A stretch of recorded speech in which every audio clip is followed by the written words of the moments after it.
on in here with our next guest as we continue to celebrate not just Alexandria, but some of the people who make Alexandria great. And Adriana is just one of them who's with me now. So we were talking about, you're wearing on your shirt right now, with Casa Chirilagua. Tell me a little bit about it. Yeah, so we are I don't know where to go, but we are a small community and faith-based nonprofit in Alexandria, Virginia. We're actually in the community of Chirilagua, which is the name of a small town in El Salvador. And in the 80s, that's where a lot of the families immigrated from. And we serve alongside the families in Chirilagua. It's a predominantly Central American immigrant community. It's 70% Central American. And we not only do we do programs that are high quality for students and families, but we really partner and collaborate with families to really transform our community together. Your story is interesting too, because you started out on the low level here as a volunteer and kind of stayed with the organization to rise up to where you are now. Why did you decide to do that? Why did it mean that much to you?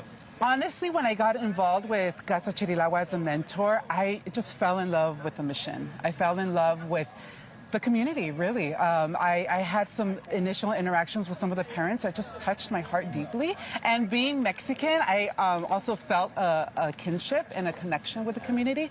And when an opportunity came up to be on staff, I was like, yes, like I just applied and I've been here since. You talk about those connections and the moments that you think about that make you happy and make you want to stay on board and help other people. What are some of those great moments that you've seen, and do you enjoy following families as they continue to go on through the process? Yes, absolutely. I mean, I think of, actually, most recently we had a talent show for our fifth graders, and that's the time where we can showcase their talent. We have some amazing artists. Like literally, there was a fourth grader that I saw her art and I thought it was like an adult, and she's been like painting like this and doing like anime art, and just being able to see and be able to showcase and have families and parents showcase their talents and celebrate their families. We've done celebrations every year.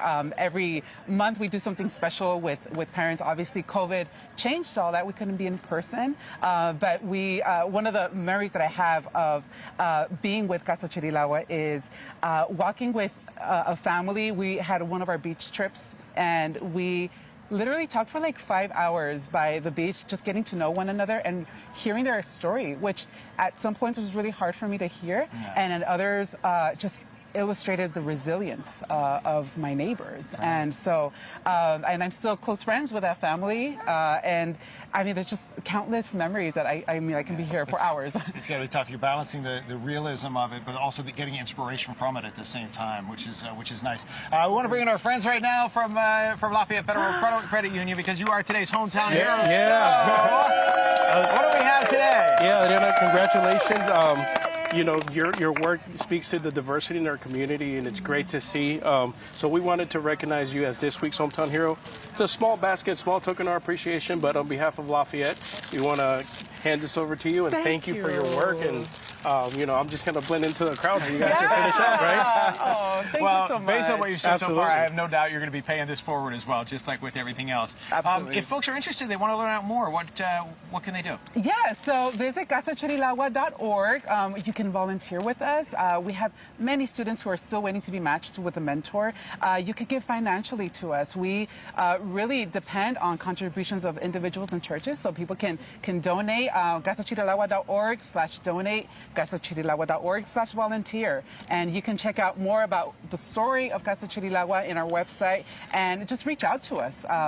We're happy to connect with you. Sign up to our newsletter. We have some wonderful stories that we share every month. Very cool. And then as far as hopefully we get the pandemic behind us now, and like you said, you had to do things virtually. Now, if we could do more in person, do you want to just continue to grow the organization now in the future? Yes, absolutely. You know, we will go at the pace of the community, right? We listen to the community. We do things with and for the community. So how the community and how we transition out is what we want to do. We don't want to do anything that is not communicated by the community. So that if we end up growing more, wonderful. If we don't, that's fine, right? It's what really transforming community together. Well, we appreciate your passion and what you're doing for the community. There's the information that if you want to find out more, you can see it there on the screen. In the meantime, thank you very much for joining us.